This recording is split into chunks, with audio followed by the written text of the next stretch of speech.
এখানে আমরা যেটা ভিডিও আপনারা অলরেডি আপনাদের হস্তগত হয়েছেন, আমাদের একজন নারী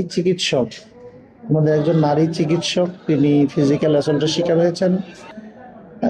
পাশাপাশি আমাদের হাসপাতালের স্বাস্থ্যকর্মী, ওনারাও, আপনারা তো ভিডিওটা দেখছেন বোধহয়, ওনারাও ফিজিক্যাল অ্যাসল্টের শিকার হয়েছেন।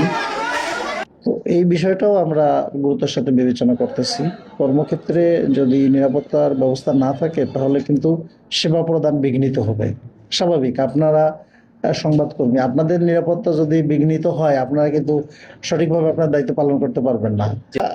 যতটুকু জানতে পেরেছি আর কি, আহ, ঘটনা ঘটার পরে আমাদের ঘটনার সাথে জড়িত এরকম 3 ব্যক্তিকে সন্দেহজনকভাবে মানে আটক করা হয়েছে, কিন্তু এখনো আমরা ওইভাবে তাদেরকে বিরুদ্ধে স্পেসিফিক মামলা দায়ের করি নাই। আমরা আজকে তদন্ত সাপেক্ষে আমরা তাদের বিরুদ্ধে করবো আর কি।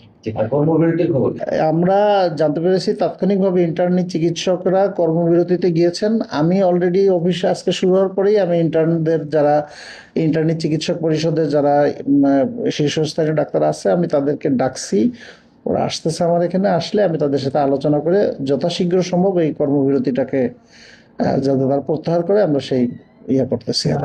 ইন্টার্ন ডক্টর ছাড়া আমাদের যারা মিড লেভেল ডক্টর আছেন, সহকারী রেজিস্ট্রার, আইএমও, তারপরে অনারারি মেডিকেল অফিসার এবং সহকারী রেজিস্ট্রার অধ্যাপক, সহকারী অধ্যাপক, সবাই কেননা চিকিৎসার সাথে জড়িত, ওদের চিকিৎসা ব্যবস্থা কিন্তু অব্যাহত পাবে।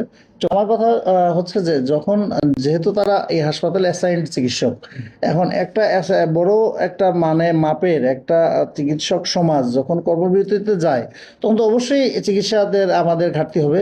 তবে আমরা আমাদের বিদ্যমান জনশক্তি দিয়ে এবং বিদ্যমান চিকিৎসকদেরকে দায়িত্ব পুনর্বিন্যাসের মাধ্যমে আমরা এই ঘাটতিটা পূরণ করে নিচ্ছি। জি জি, অবশ্যই অবশ্যই আমরা তদন্ত সাপেক্ষে, আমি তো শুরুতেই আপনাদেরকে বলছি যে আমাদের এই নিরপেক্ষ তদন্তের মাধ্যমে যদি আমাদের কোনো চিকিৎসক এই ক্ষেত্রে দোষী প্রমাণিত হন, আমরা তাদেরকে ছাড় দেবো না, আমরা আইনের ব্যবস্থা অবশ্যই গ্রহণ করবো।